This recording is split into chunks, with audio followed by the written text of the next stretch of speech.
If we live to ourselves, I can assure you, we'll die of ourselves.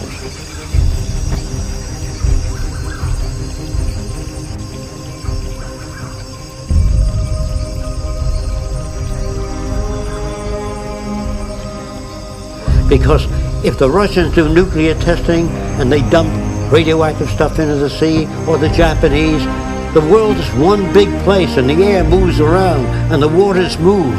Therefore, living to yourself, your little isolated colony, your little culture that you want to build, your little city that you want to build of people with like-mindedness, all of that has no basis for survival.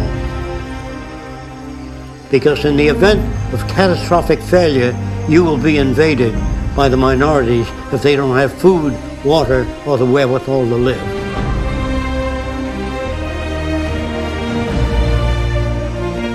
You can't find the answers by declaring a society democratic. You can only find the answers by research and development. You can't find the answers by putting people of high moral character in government. You can only find the answers by innovation, by studying the systems and the problems, and working on methods of alleviating those problems, not through law. Law is when you don't have a method of solving a problem. If people steal or hurt one another, you say it's against the law to hurt somebody. Well, if a person doesn't have the means to live by, he's going to hurt somebody to get the money or whatever they need. So that isn't dealing with a problem. Law is really avoiding problems. It's just nailing a proclamation on the wall saying, you don't do this. You see, it doesn't work. In the long run, you might cause people to consider an action before they take it. But all laws come into existence because of scarcity. Always difficult to imagine that. When there's scarcity of water, people will steal it, remove it, if not for themselves, for their children.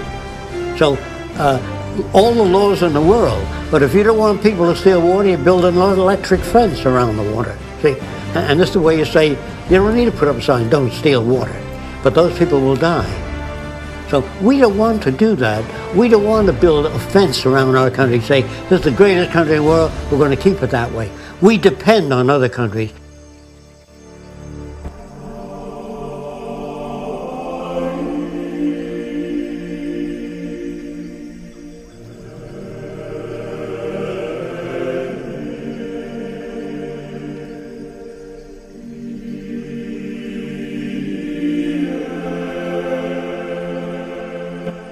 The scientific method, if applied socially, will work. It does not attain perfection. It's just a far better system than any other system that we know of today. In other words, I'm not talking about utopian societies where everybody is happy. There's no such condition. All social systems are in a state of evolution. That is, an established society is one that has found a way that worked for the people in control of that society.